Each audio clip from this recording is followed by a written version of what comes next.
When I feel angry, is that belong to the bhavana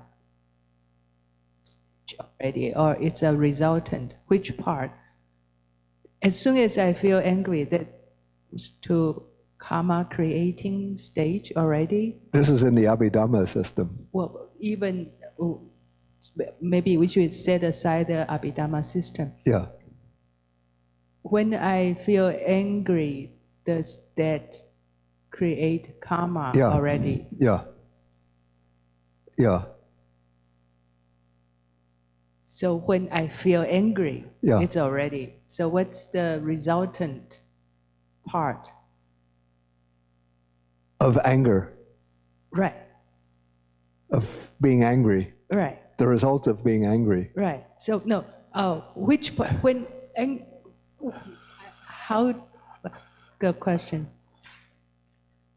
Does any part of anger belong to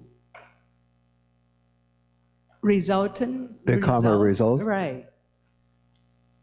No. Maybe the situation that causes the anger is a result of past karma. So the disagreeable situation, you could say, is caused by past karma. But the anger that arises in response to it is not the result of past karma. So that is creating new karma.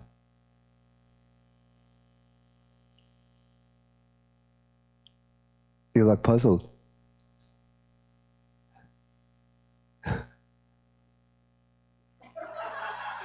What is that?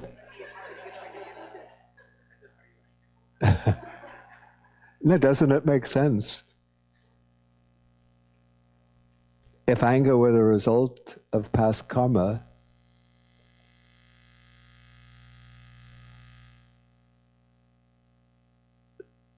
then it would mean that really nobody could get free from anger. Of course, even the Buddha or an Arhat will still have past karma that creates disagreeable situations. Like the Buddha was attacked by Devadatta. Devadatta planned against the Buddha in various ways, even hurled a boulder that knocked a chip off a stone, and the stone wounded the Buddha. But the Buddha looked at Devadatta, but he didn't feel any anger. So when I have unpleasant feeling, that's resultant, but that's not part of anger. Of course, there are resultant feelings. I'm not quite sure I catch your point. Try it again.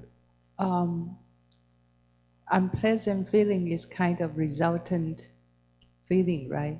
So if I encounter something disagreeable and I feel unpleasant, that still belongs to past karma. And after that unpleasant feeling, I feel anger. Yeah. I feel angry. And then that is the new karma, creating new karma. So unpleasant feeling is not, so anger is not part of unpleasant feeling. Well, strictly speaking, this is in the Abhidhamma, the unpleasant feeling, but I'm not sure that I agree with this so much, but the unpleasant feeling, let's say, the painful feeling is only bodily feeling. That's the karma resultant.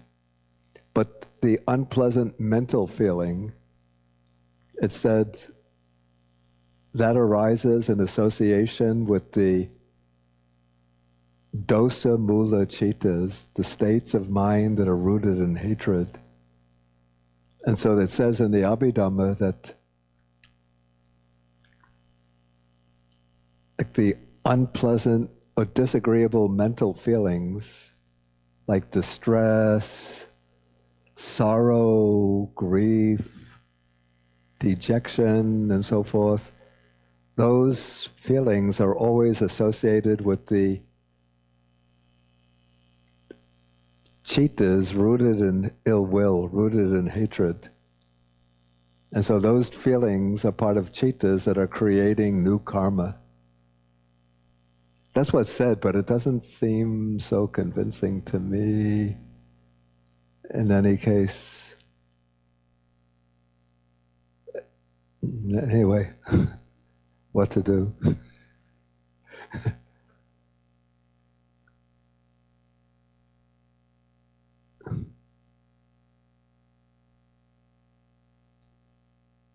Yeah. Carolyn? Because it seems if somebody is in a situation that causes distress, grief, sorrow, I don't know, I can't see that as creating new karma, but maybe I'm wrong. What were you going? It's not so much a question, Yeah. since anger is a big issue, always.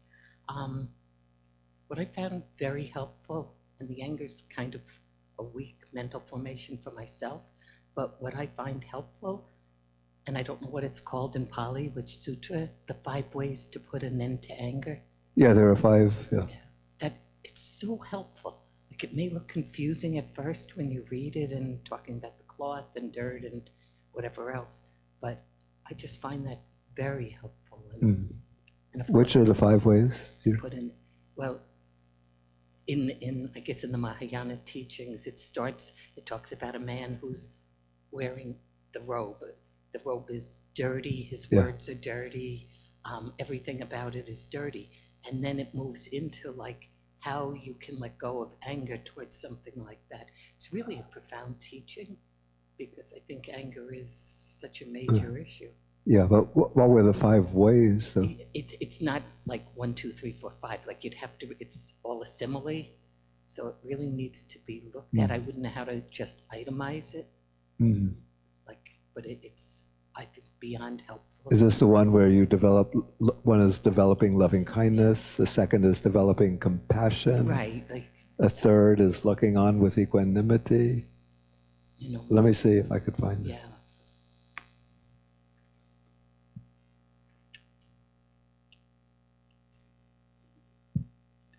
That's what I don't know.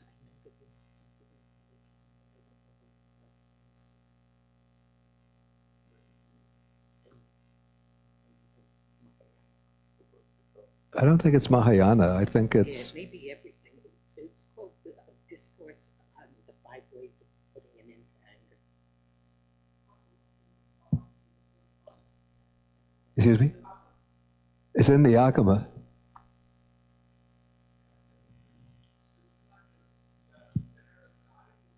Yeah, I know. First, the Buddha gives one discourse, then Sariputta gives another. It's in the Anguttara Nikaya, Book of Fives. Let's try to guess what number.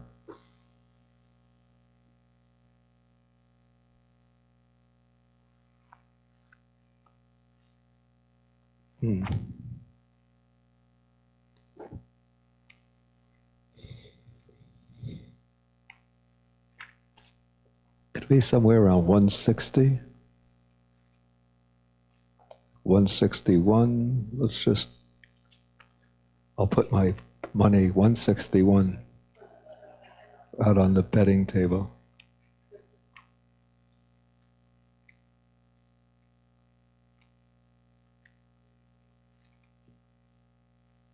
Oh, wow.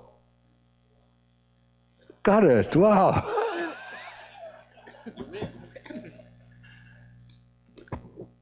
Okay, there are these 5 ways, O monks, by which a monk can remove, here we use agatas, like resentment, by which a monk can completely remove arisen resentment when it has arisen to anyone. What are the 5? First, when, we'll use anger, okay, when anger arises towards a particular person, one should develop loving kindness towards that person, and in that way the anger can be dispelled. The second is when anger arises towards a particular person, one can develop compassion towards that person. The third, one can develop equanimity towards that person. The fourth is that one literally it's one is without mindfulness and attention towards that person. So you don't pay any attention towards that person.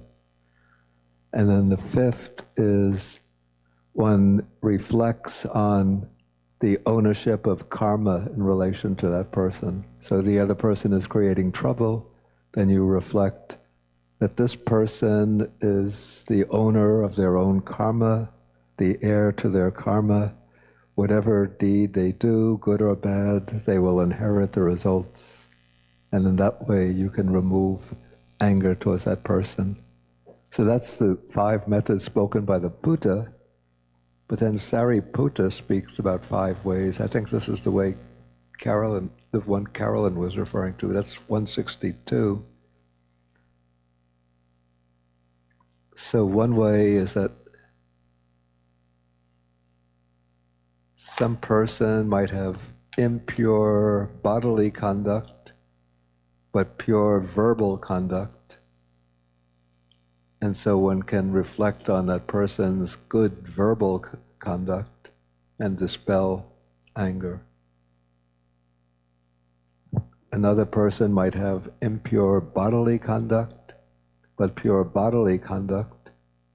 And so one could dispel aversion by considering that person's pure bodily conduct.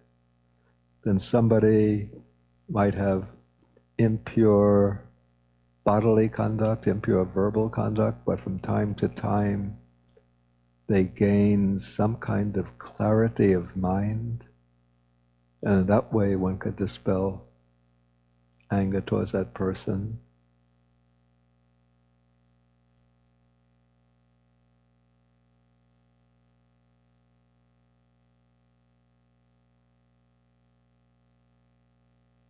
Then the person might have impure bodily conduct, impure verbal conduct, and he doesn't get this clarity of mind from time to time. And reflecting in that way, one could dispel aversion towards that person.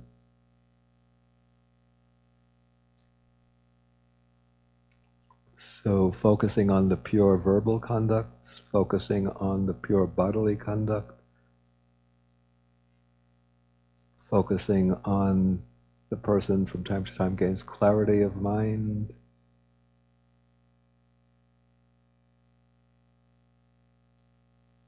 And then a person is of impure bodily conduct, impure verbal conduct, and doesn't gain clarity of mind. So those are 4. And then a person is of pure bodily conduct, of pure verbal conduct, and gains clarity of mind from time to time. So that's 5. And then they're illustrated with various similes. Is that the one you're thinking of? That's the one. It's worded a little differently, but that's the one. That's the one. It had a great impact on myself, and it's great help. Just one more thing, since I have worked with anger a lot, and Excuse me? since I have worked with anger a lot, there's not a lot of anger in me, but I've worked with it anyway. In yourself or other people? Within myself. Yeah. And the ability with any of the mental formations to catch them before they really fully arise. But this is just a mantra I made up for myself. Well, not for myself, for anybody. And somebody is speaking, like, even if it's not directed to me, but I'm there or hear it, or somebody on TV or a president or anybody.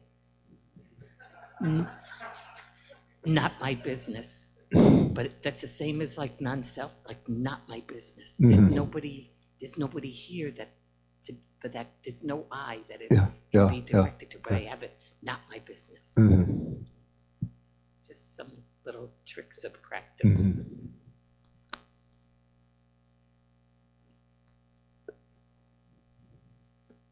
Okay, can I?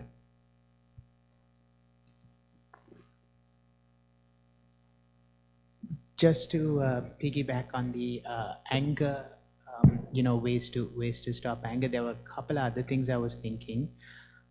One is that the uncomfortable state or the negative state, that too is anitya. So if you could That too is. that is anitya as well. That will pass on. So just give it a second and it'll go away. Yeah. And the other one I was thinking, maybe this is a very Sri Lankan thing to say, that you don't know all the bad karma you've done in the past, in the past lives, etc. This is a way to pay that off. So, that's another way. That's another kind of reflection that when you're in these tense and difficult situations, one reflects that this is my past karma coming back to me in some form.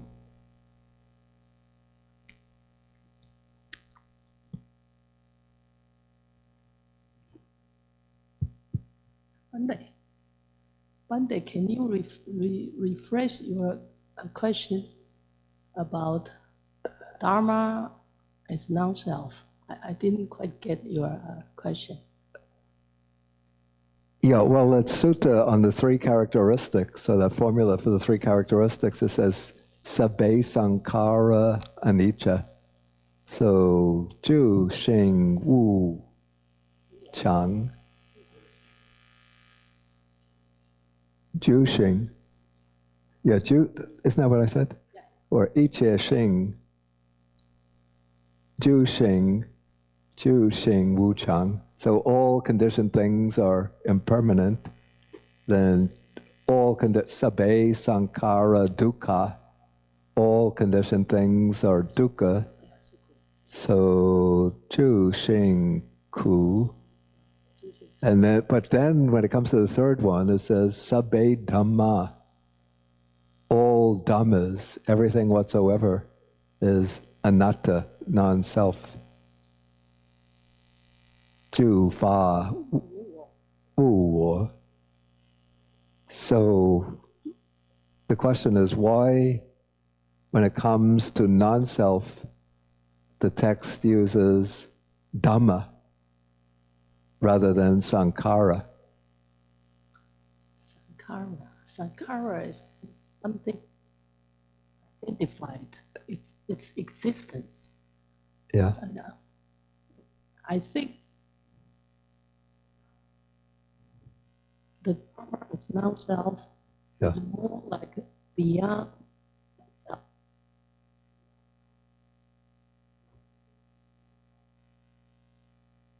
Could be. I don't know. Did Venerable Yinshun, do you know if he discussed that, the difference in any? Excuse me? They don't have that distinction.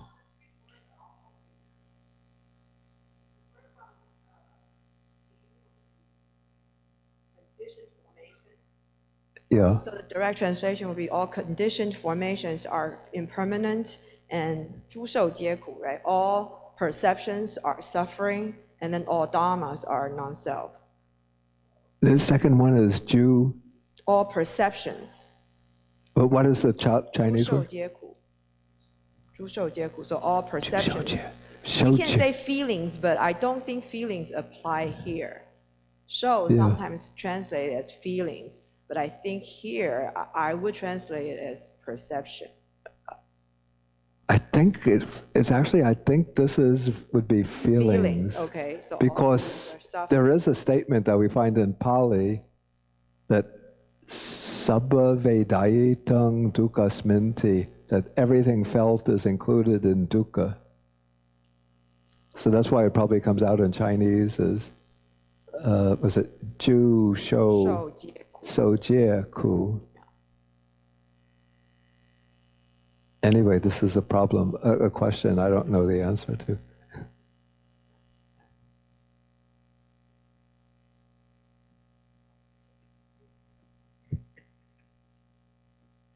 Bande, can I ask a question? Piggyback the anger. I mean, a lot of time we think the anger is we have something toward others. But I find most of the time, probably from my own perspective, that a lot of anger is toward myself. Yeah, exactly. The self-anger. Yeah. So I just feel that can you elaborate, how do you deal with that? Because a lot of times I feel that it's very difficult to differentiate that. Yeah, I mean, this is very true. A lot of anger is directed inwardly towards oneself, particularly over one's own let's say, failings, deficiencies, unskillfulness, and so forth, mistakes that one makes.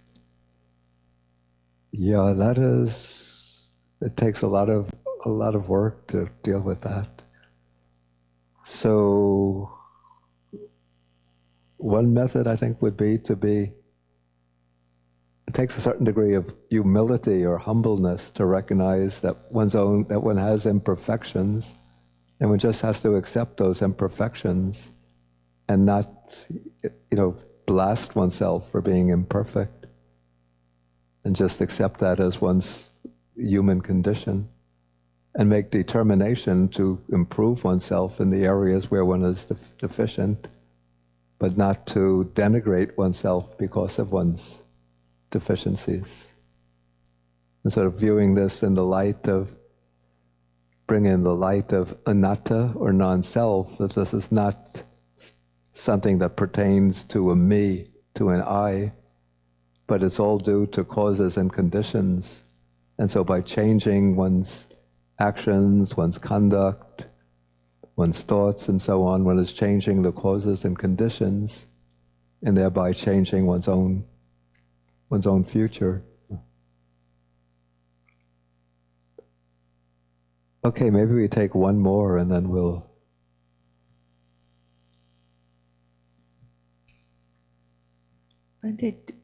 Coming back to that, all dhammas are of non-self. You say that in class, you say it's to differentiate nibbana as, because in the previous two, sankhara and nibbana doesn't belong to sankhara, conditioned phenomenon. And you explain that to be Narada's explanation. Yeah.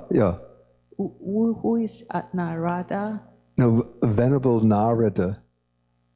Yeah, he was a Sri Lankan monk in the 20th century, and he published a popular edition of the Dhammapada. Okay. And in the Dhammapada, one finds the verses, Sabbe Sankhara Nichati, Sabbe Sankhara Dukkati, Sabbe Dhamma Anattati, Yada Panyaya Pasate Yata Nibindati Dukke Samago Visuddhya. You see, you have 3 verses like that. And then he has notes to those verses, and he says in those notes that sankhara includes all conditioned things, whereas all dhammas, and so all conditioned things are impermanent and suffering. But then he says, sabbe dhamma, here he says dhamma includes everything conditioned and unconditioned, including nibbana. Does sabbe dhamma anatta, that sentence included in any nikayas? 4 nikayas? Yeah. Sabbe dhamma anatta. Right. Yeah, we just had it in the Anguttara Nikaya. What does the commentary say about this? We looked at it. It didn't really say anything. I mean, all the commentary or literature doesn't say anything particular.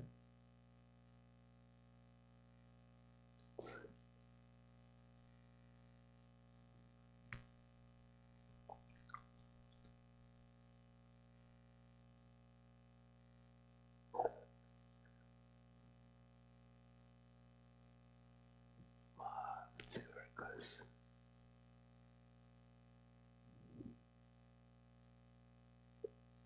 Ooh, I just had it now. It just jumped away.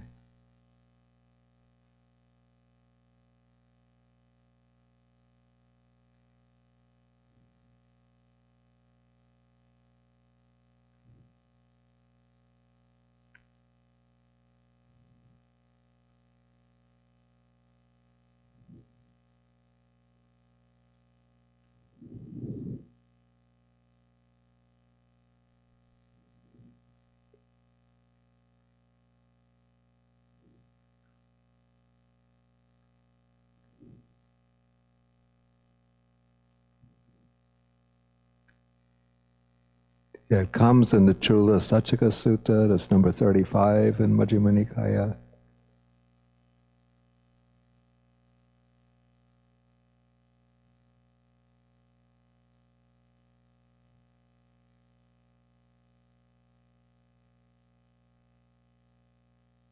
It seems it doesn't say anything about it.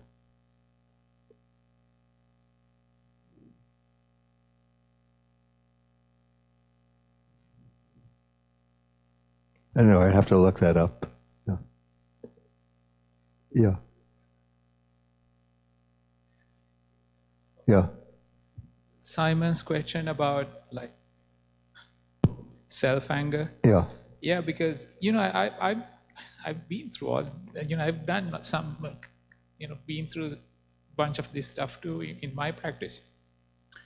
Is at some point, Bhante, I realized that, you are kind of living in this self-imposed prison of, like moral or whatever the high standards, high aspirations you have set up for yourself. Yeah.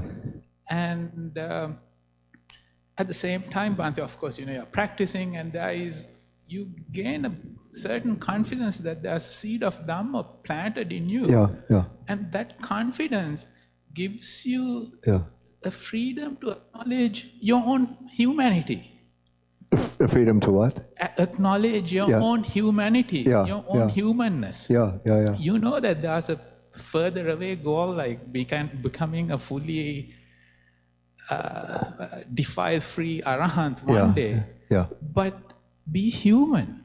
Otherwise we are living in like hating our own self, Yeah. Yeah. Yeah. Yeah. Yeah. which is not Yeah. freedom, Bhante. Yeah, I found that to be the case with many monks have that problem.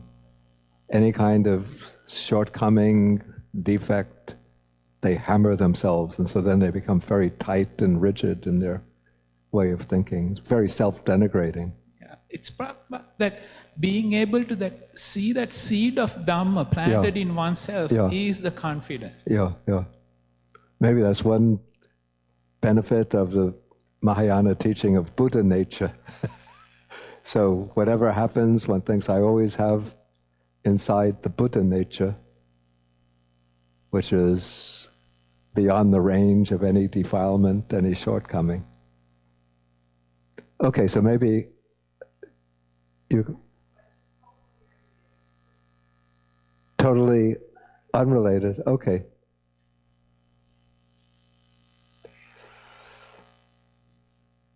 On the suttas about the three horses, that talked about the three horses, the best one, the one who is speed and beautiful and proportion. Yeah. But I think it's a little bit, I don't understand why the condition of having right proportion depends on whether the bhikkhu can get the 4 nutriments. But I think the lay people are a little harsh on the bhikkhus if they're unwilling to give them nutriments simply because they can't speak the Dharma or answer questions.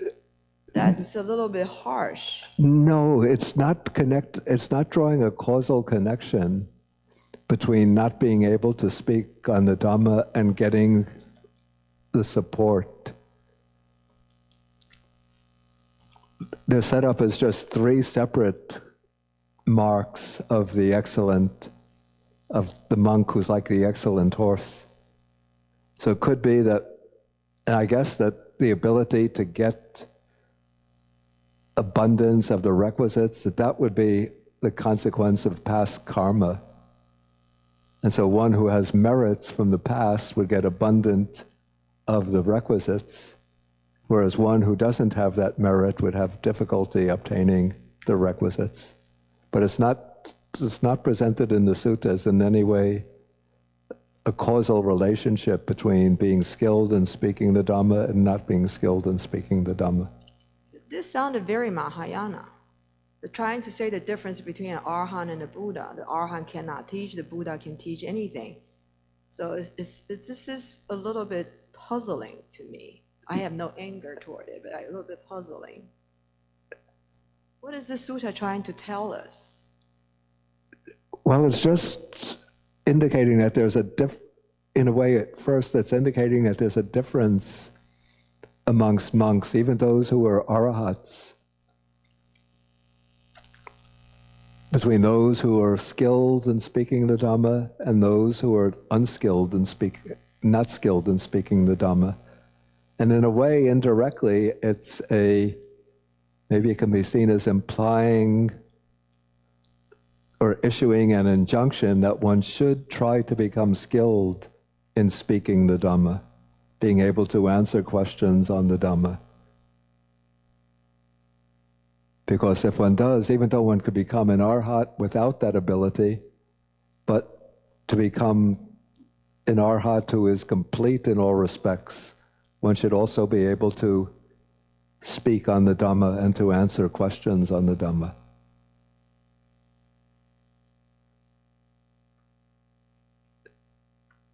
Just also, like other suttas, not in this group, speak about the gaining of the abhinyas, or the ittis, the psychic powers. In fact, we had one today.